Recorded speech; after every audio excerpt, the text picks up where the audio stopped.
নমস্কার বন্ধুরা, রাধে রাধে। সবাই কেমন আছো? আশা করি সবাই ভালো আছো, আমিও ভালো আছি। তো আজকে দেখো আমি কিসের আচার করব, তোমরা দেখতে থাকো ভিডিওটা। তো এখানে কাঁচা পাকা লঙ্কা নিয়েছি, রসুন, আদা সব কিছু ধুয়ে রাখা আছে।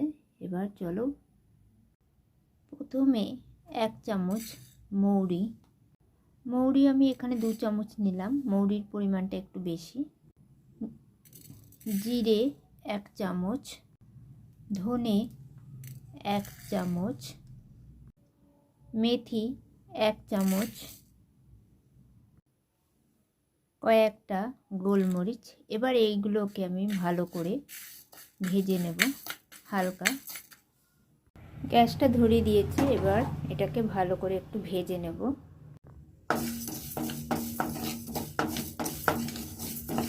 এবার এগুলোকে হালকা ভেজে নেব। এবার এটা ভাজা হয়ে গেছে, তো মশলাটা একটা পেস্ট করে নেব। তো প্রথমে রসুনগুলোকে আমি চপার করে নিচ্ছি এটা। এবার এটা নিই,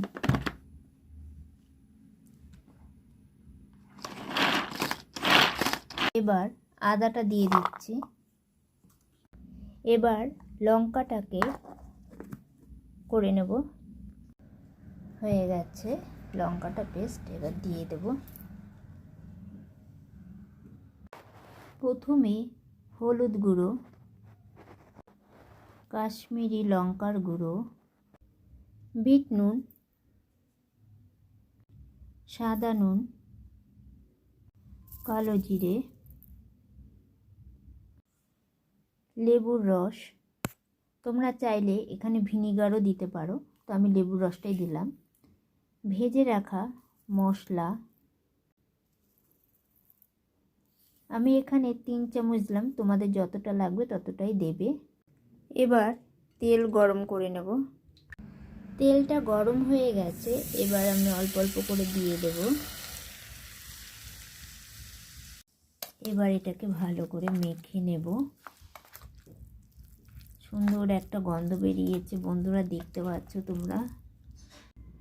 তো এটা দেখতে পাচ্ছ হয়ে গেছে। এবার এটাকে আমি কিছুক্ষণের জন্য ঢেকে রেখে দেবো।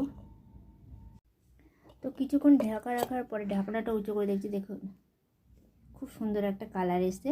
তো আজকের এই লঙ্কা, রসুন, আদার যদি আচারটা যদি তোমাদের ভালো লেগে থাকে, তাহলে অবশ্যই তোমরা লাইক শেয়ার করবে, কমেন্টে জানাবে কিন্তু কেমন হয়েছে, আর তোমরা অবশ্যই করে খাবে। দারুণ সুন্দর কালার এসছে দেখো বন্ধুরা। তো তোমরা গরম গরম রুটি, পরোটা সব কিছুর সাথে খেতে পারবে।